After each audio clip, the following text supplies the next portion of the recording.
Hoy en Filosofía y Coso, un día en la vida de Leibniz y Spinoza. Basándonos en datos biográficos de Leibniz y Spinoza, vamos a intentar reproducir el día en que se encontraron en noviembre de 1676. Para esto, recrearemos ciertas situaciones que, si bien son hipotéticas, podrían haber sucedido. No te lo pierdas.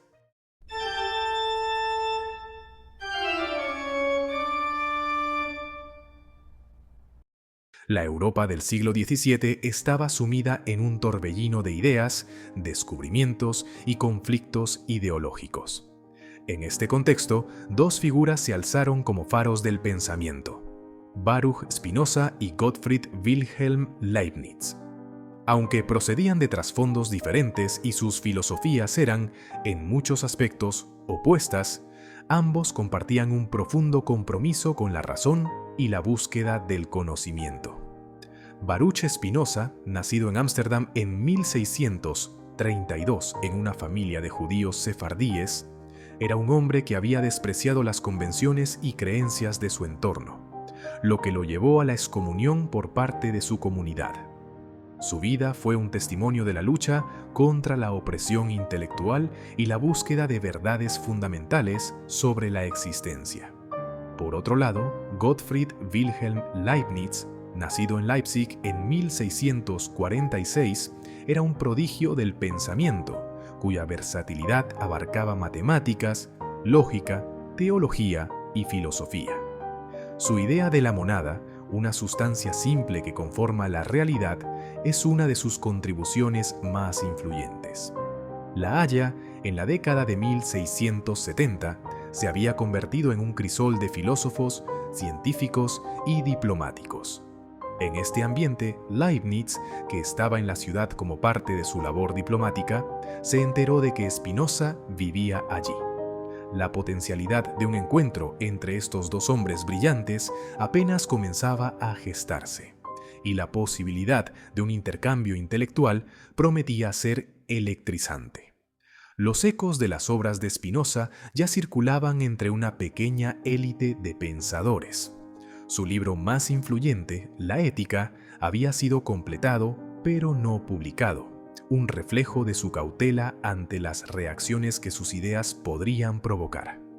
A pesar de la excomunión de Spinoza, algunos admiradores, incluyendo a académicos, estaban empezando a reconocer la profundidad de su pensamiento.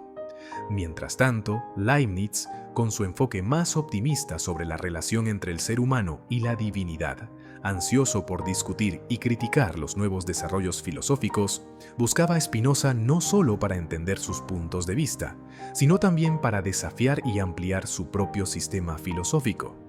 Las cartas de algunos contemporáneos y el rumor de la cercanía de Spinoza despertaron la curiosidad de Leibniz. En ese tiempo, había comenzado a leer fervientemente las obras de Spinoza y a contemplar la amplia gama de su filosofía. Sin embargo, sus conceptos de utilidad y sustancia eran profundamente distintos. Para Leibniz, el universo estaba lleno de optimismo y orden, mientras que para Spinoza era un sistema determinista sin lugar para la intervención divina. Finalmente, en una helada tarde de 1676, las puertas se abrieron para un encuentro que resonaría a través del tiempo. En la casa austera de Spinoza, la luz del sol empezaba a desvanecerse cuando Leibniz hizo su entrada. El filósofo judío, cuya vida había estado marcada por el aislamiento y la reflexión profunda, saludó a su visitante con una mezcla de curiosidad y cautela. «Leibniz, ¿no es cierto?», preguntó Spinoza, su voz grave resonando en la habitación. «He oído hablar de ti, de tus ideas sobre la armonía preestablecida y la naturaleza del infinito». «Así es, Spinoza. Mis pensamientos han estado inmersos en tus escritos», respondió Leibniz mientras sus ojos exploraban los estantes llenos de libros que adornaban las paredes. Con el primer intercambio, la conversación fluyó como un torrente. Hombres de intelecto, cada uno con su propia perspectiva única, se sumergieron en un debate apasionado que oscilaría entre la metafísica y la ética. La habitación se llenó de un aire de aliento intelectual, un campo magnético donde la lógica y la crítica eran las estrellas brillantes. Empecemos con la idea de la sustancia que planteas, sugirió Leibniz, ya más cómodo. Tu visión de que solo hay una sustancia es fascinante, pero ¿no crees que esto reduce la riqueza del universo a una mera ilusión? La pluralidad de las cosas parece inevitable y necesaria. Spinoza tomó un momento, su mirada centrada en el fuego crepitante de la chimenea. La pluralidad es un aspecto de cómo percibimos el mundo, Leibniz, pero desde una perspectiva más profunda, todas las cosas son manifestaciones de esa única sustancia. La realidad se revela a nosotros como diversas expresiones de una misma esencia. Leibniz, siempre provocador, replicó: ¿podrías aceptar que esto lleva a un determinismo que niega cualquier forma de libertad? Si todo lo que ocurre es una expresión de una sustancia única, ¿dónde queda el papel de la acción humana, de nuestra capacidad de elección? Tu preocupación es válida, contestó Spinoza, arqueando una ceja. Pero la verdadera libertad está en la comprensión y el conocimiento de nuestras pasiones. Aunque las acciones pueden estar determinadas, cuando comprendemos nuestras emociones y deseos, podemos actuar de manera racional y ética. Este primer intercambio marcó un punto álgido en su diálogo. La tensión entre el determinismo de Spinoza y el optimismo de Leibniz se hizo palpable. Ambos hombres se dieron cuenta de que, aunque sus perspectivas eran, en su esencia, diferentes, compartían una pasión viva por el conocimiento que desafiaba las normas. A medida que avanzaba la conversación y el crepúsculo daba paso a la noche, Spinoza, sintiéndose cada vez más cómodo, decidió revelar una de sus obras inacabadas, un manuscrito titulado provisionalmente Política Eclesiástica. He estado trabajando en este texto sobre la política y la religión, dijo Spinoza con un tono apenas audible, pero chispeante con emoción. Tema delicado, pero es esencial para comprender cómo puedo reconciliar el conocimiento filosófico con la vida pública. Leibniz se acercó, su interés despertado. ¿Puedo ver el manuscrito? Prometo ser un amigo en la crítica. Tu trabajo podría añadir algo valioso a mis propios estudios sobre la armonía del Estado y sus raíces filosóficas. Spinoza, en un gesto casi imperceptible de invitación, le pasó el manuscrito. Mientras Leibniz comenzaba a leer, las páginas revelaban una visión audaz en la que conceptos de libertad, ética y religión se entrelazaban. La crítica a la manipulación política de las creencias religiosas y el llamado a la razón como guía moral captaron la atención de Leibniz. Tu análisis aquí es incisivo, pero me pregunto, dijo Leibniz, levantando la vista, ¿afirmas que las leyes de un Estado pueden estar completamente desconectadas de la moralidad universal? ¿No es el deber del Estado fomentar la virtud entre sus ciudadanos? El Estado debe proporcionar un marco donde las personas puedan buscar la verdad por sí mismas, replicó Spinoza con fervor. Si el gobierno manipula las creencias, limita el crecimiento intelectual del individuo. La prosperidad de una sociedad radica en la libertad de conciencia. La tensión y la búsqueda de un terreno común. Mientras el diálogo continuaba, Leibniz sintió una tensión, como si todo su sistema de pensamiento estuviera siendo puesto a prueba.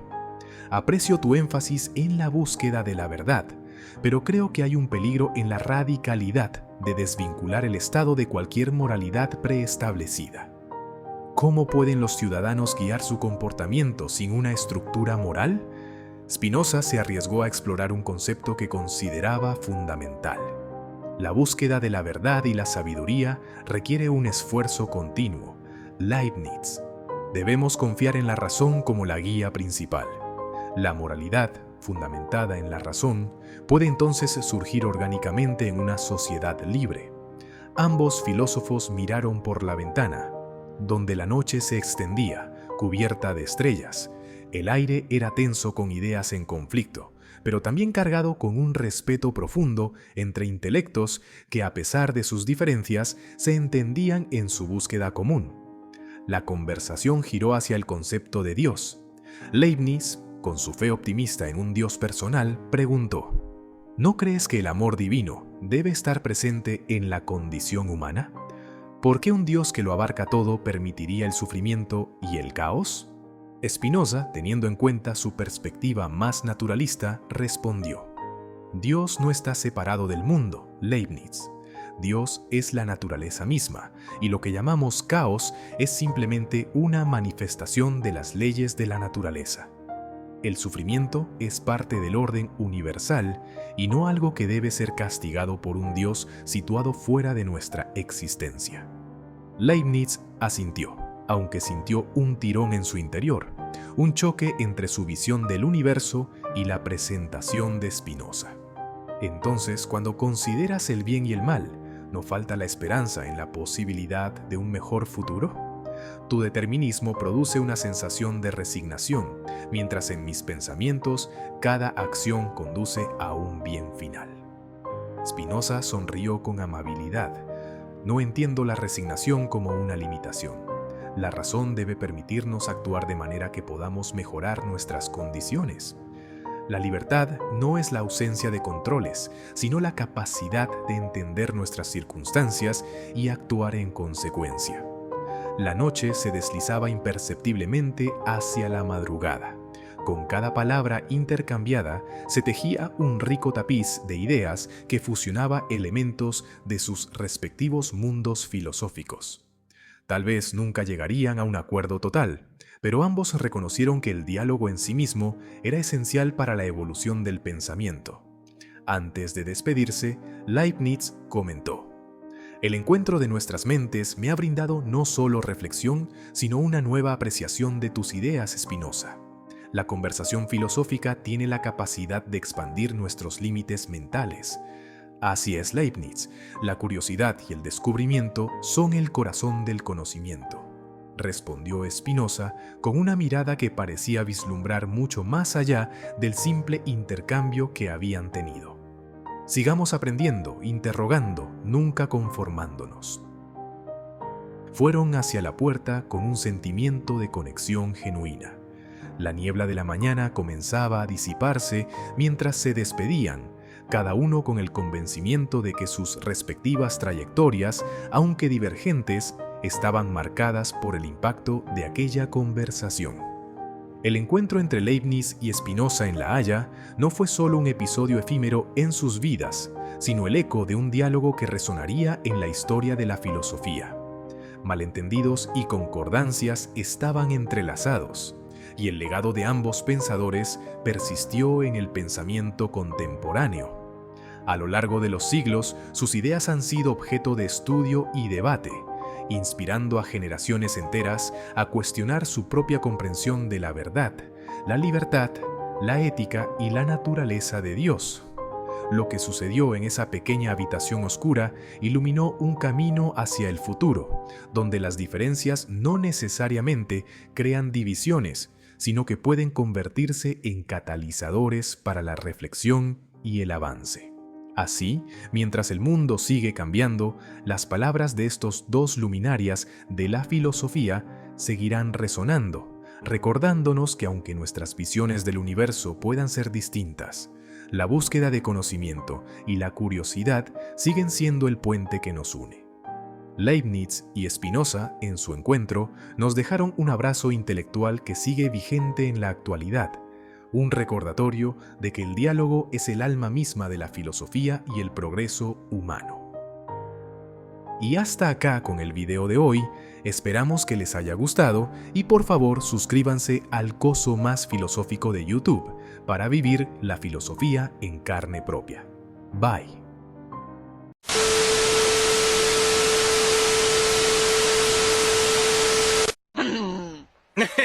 Ya, gente. ¿Eh? Dijiste que... ¿Ah, sí?